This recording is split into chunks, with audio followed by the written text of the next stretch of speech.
પોતાના ઘરમાં જ્યારે કંઈક જાહોદલાલી આવે, કંઈક ઉન્નતિ થાય એટલે આપણને એમ થાય કે આપણે 3 સ્ટાર ઘર છે એનું 4 સ્ટાર બનાવીએ, 4 સ્ટારનું 5 સ્ટાર બનાવીએ, 5 સ્ટારનું 7 સ્ટાર બનાવીએ.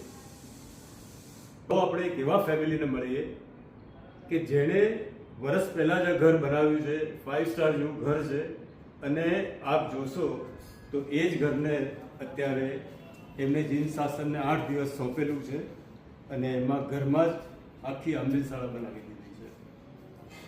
પોતાના નવા ઘરને આવી રીતે આંબલીશાળા બનાવી દેવી એ બહુ મોટું પુણ્ય પણ છે, પણ એના માટે એટલી જ વિચાર અને એટલી જ ઉલ્લાસ અને એટલી જ હિંમત જોઈએ.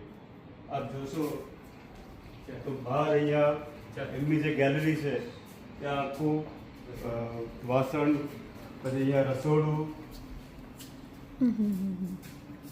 તો આ છે આ એક એવું ફેમિલી કે જેમાં આટલો બધો અતિ ઉલ્લાસથી અને એમણે પોતે પણ 9 દિવસના આંબીલ કર્યા છે. સાથે ચેતનાબેન છે એમની 44મી હોળી છે.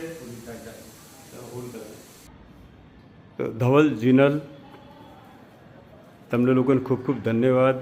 આ તમને કેવી રીતે આ વિચાર આવ્યો આટલા આવા સારા ઘરમાં આંબીલશાળા અઠવાડિયા માટે 10 દિવસ માટે ચાલુ કરવાનો?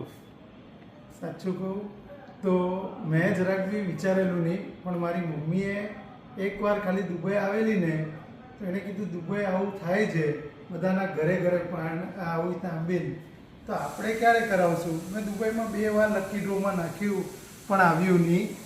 પણ આજે મમ્મી તો નથી, પણ મમ્મીએ એવું કીધેલું કે આવું ક્યારે થાય તો આપણા ઘરે કરાવજો 500 આંબીલ. તો આજે મમ્મીના આશીર્વાદથી નવપતજી કે મમ્મીનો બી લાભ મળ્યો અમને. સંઘે ખૂબ ઉદારતા રાખી, સંઘને ઉદારતાથી અમને ચૈત્રમાસની હોળી કરવાનો લાભ મળ્યો. રોજે રોજના 50 આંબીલ થાય છે, એટલે ટોટલ અમારો ટાર્ગેટ હતો એ પ્રમાણે 500 આંબીલ સુધી પણ પહોંચ્યા છે. અને મારા મમ્મીના આશીર્વાદ છે, મારા મમ્મી પપ્પાના આશીર્વાદ છે, અને મારા બા મારા ભાઈને પણ આશીર્વાદ છે, જે મેં સુકૃત કરી શક્યા. જૈન ધર્મનો જય જયકાર. બસ આવી રીતે જ બધા જૈન ધર્મનો પ્રચાર કરતા રહીએ આપણે, તો લોકોમાં વધારે ને વધારે ઉન્નતિ આવે ને આપણો જૈન ધર્મ આગળ ને આગળ વધતો રહે છે. આ જીનલના પપ્પા છે અને એમના મધર, એમણે 85 વર્ષે દીક્ષા લીધી અને અત્યારે 93 વર્ષે બહુ સુખરૂપ એ દીક્ષાનું આલંબન એમને રહ્યું છે. ને એના માટે આ ફેમિલીને ખૂબ ખૂબ ખૂબ ધન્યવાદ. સાથે સાથે પપ્પા જીતુભાઈ બક્ષી અને મમ્મી લલિતાબેન જીતેન્દ્રભાઈ, એમને પણ ખૂબ ખૂબ ધન્યવાદ.